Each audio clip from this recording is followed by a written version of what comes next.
Well, we welcome you to another study in our journey through the book of Revelation. And we are in chapter 3, and today we're going to look at the church at Philadelphia. And this was a church that didn't have a problem exposed.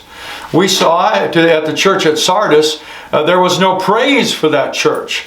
But in this church, the church at Philadelphia, he doesn't expose any problem. He doesn't use that phrase, "I have something against you." And so this indeed is a church that is to be emulated. It is a church that is held up as a godly example to us.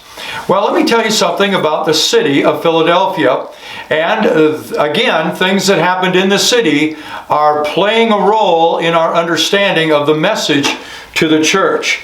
Well, the word Philadelphia in the Greek, it actually means brotherly love. Phileo is one of the kinds of love, a love of a friend or love of a brother, and the word brother. So Philadelphia, the church at Philadelphia, the church of brotherly love.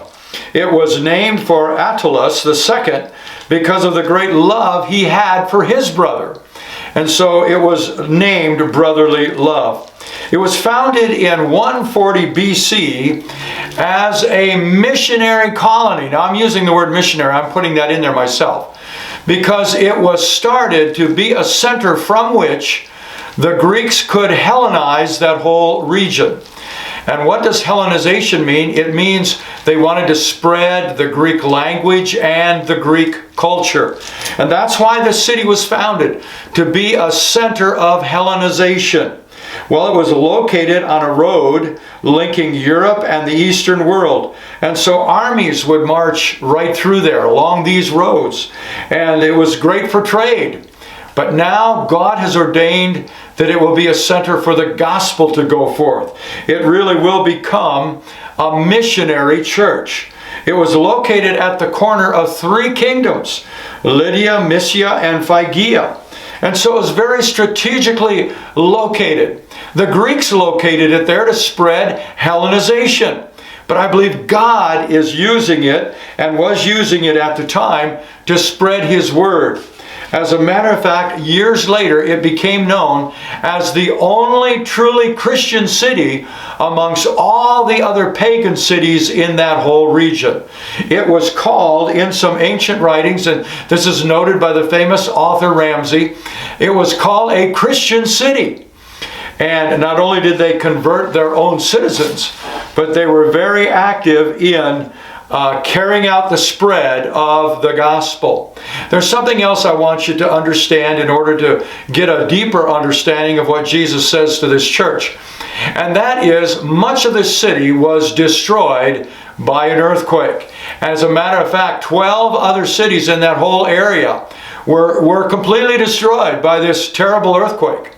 And even though many people continued to live in Philadelphia as they were rebuilding parts that were destroyed, they would have aftershock tremors. And people were afraid to live in their houses. Many people actually camped outside the city for fear of more tremors and more damage. Whenever there was a little shaking, the people that did remain in their homes would not only run out of their homes, but they would run out of the city. And it's what one author has called Trevor trauma. They were traumatized by that earthquake, so they were constantly and very eager to run out of the city. And that's going to be significant in understanding the message of the Lord to this church. Well, let's read it. In Revelation chapter 3, beginning with verse 7. "And to the angel of the church in Philadelphia write, These things says he who is holy, he who is true, he who has the key of David, he who opens and no one shuts, and shuts and no one opens. I know your works. See, I have set before you an open door, and no one can shut it. For you have a little strength and have kept my word and have not denied my name. Indeed, I will make those of the synagogue of Satan, who say they are Jews and are not, but lie. Indeed, I will make them come and worship before your feet, and to know that I have loved you. Because you have kept my command to persevere, I also will keep you from the hour of trial which shall come upon the whole world, to test those who dwell on the earth. Behold, I am coming quickly. Hold fast what you have, that no one may take your crown. He who overcomes I will make a pillar in the temple of my God, and he shall go out no more. I will write on him the name of my God and the name of the city of my God and of the New Jerusalem, which comes down out of heaven from my God. And I will write on him my new name. He who has an ear, let him hear what the Spirit says to the churches. Well, who is the portrayal of Jesus here? He says, I am the one that is holy. I am the one that is genuine. I am the one who is true. But notice also, he says, I am the one who has the keys of David. Now, this whole idea of keys means authority to open things and lock things, but in this case, more about opening things. And it is a reference to Isaiah 22, verses 20 through 25, dealing with Eliakim, the prime minister of Hezekiah, who was given those keys. The keys of the King David. I've given you those keys. And he had the keys on behalf of Hezekiah. And he was a great leader. He had the keys to the royal treasury. And he also had access to the king and to audience with the king. And so in like manner, prophetically, he says, to this missionary-minded church, this church that was dedicated to the spreading of the gospel, he says, I will give unto you keys, the key of David. And he who opens, no man will shut. And he who and the Lord who shuts, nobody can open. Well, he has praise for them, doesn't he? He says, you have a little strength. In other words, they weren't a mega church. They had a little strength. And it only takes a little strength when it's put in the hands of the Lord. Just like a little tiny seed of mustard. If it's the Lord's, it can grow and increase. And he says, you have kept my word. Even though they only had a little strength, they still were able to keep his words. And they fulfilled the promise of Jesus. John 14, 25 through 23, that if they would keep his word, the Lord would make his special abode with them. And then in verse 8, he says, you have not denied my name. And Jesus said, if you don't deny me, I won't deny you. If you confess me, I will confess you. Well, there are 5 promises to this church. I want to quickly give them to you. Number 1, in verse 8, he says, I set before you an open door. And this is an open door of ministry.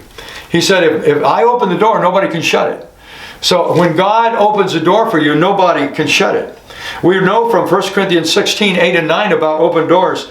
He says, I've set before you an open and effective door, but there are many adversaries. In other words, there's going to be opposition, but don't be afraid. I have opened the door.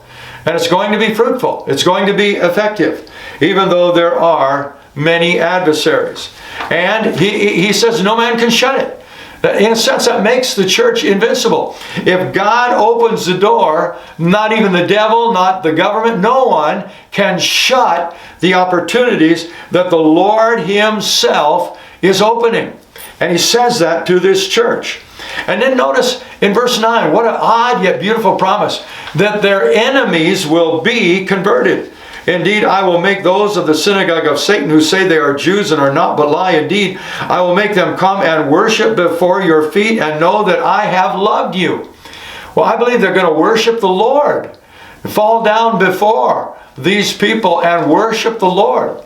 See, they were missionaries, so their enemies were also their target. They were targeting their enemies to be won to the gospel. And so this love for their brothers. And God promised, I will make your enemies to become converted. Now think about the Apostle Paul. Before he was called Paul, he was Saul. And he was an enemy of the church, persecuting the church. But he got converted. Are you praying for your enemies to be converted? Well, it's a promise to the loyal and missionary-minded church. Like Jim Elliot, who went to the Motalone Indians. They killed him, but there came a point where they worshiped the Lord. His enemies were converted.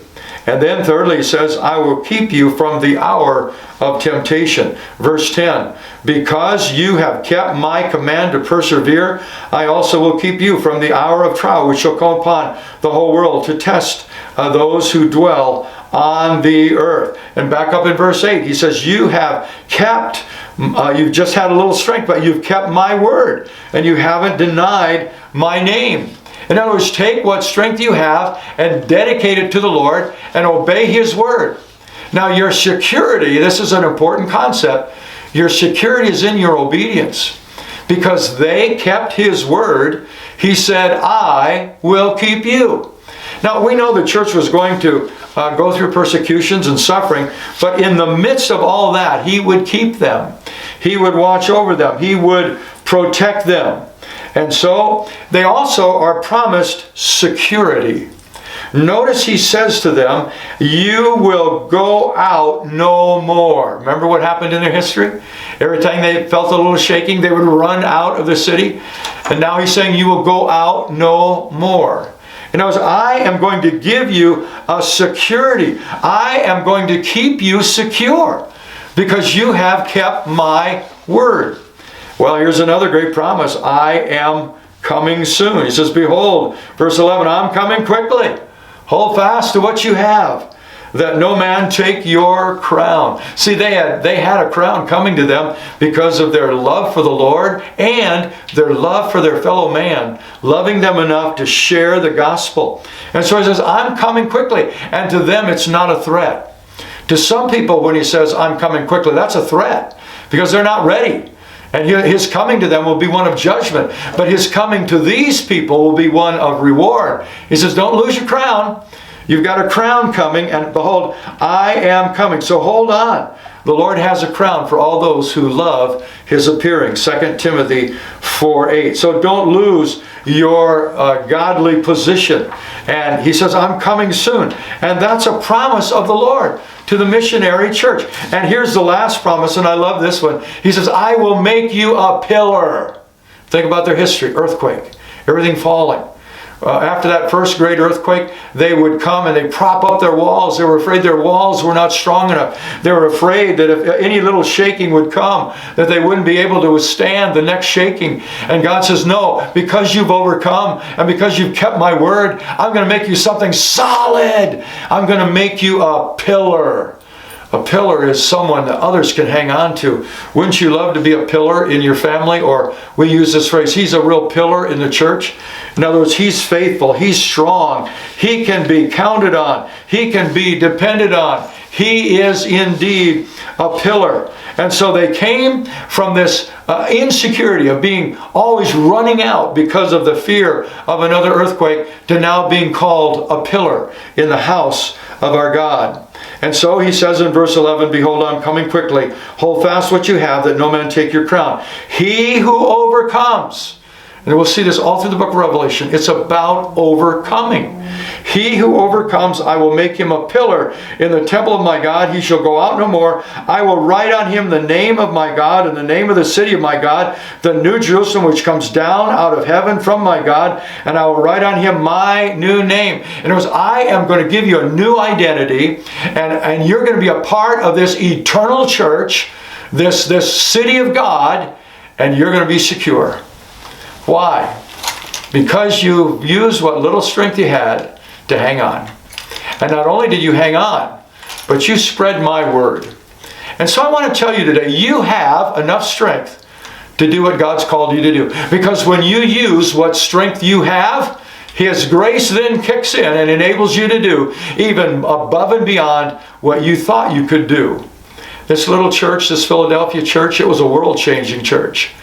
And it was a church that God greatly used to spread his word. I trust that you will become a missionary-minded person, that the church that we are a part of will be a missionary-minded church like this church at Philadelphia. If so, there's great blessing ahead, and great fruit ahead, and great security for those who follow the Lord and take what little strength they have and use it to serve the Lord and to spread his word. Well, God bless you. May you be like Philadelphia, a church that sees Jesus, a church that's filled with promise, but is not rebuked for any problem. Indeed, a glorious, faithful church. Amen. For from you are all things, to you are all things, you deserve the glory.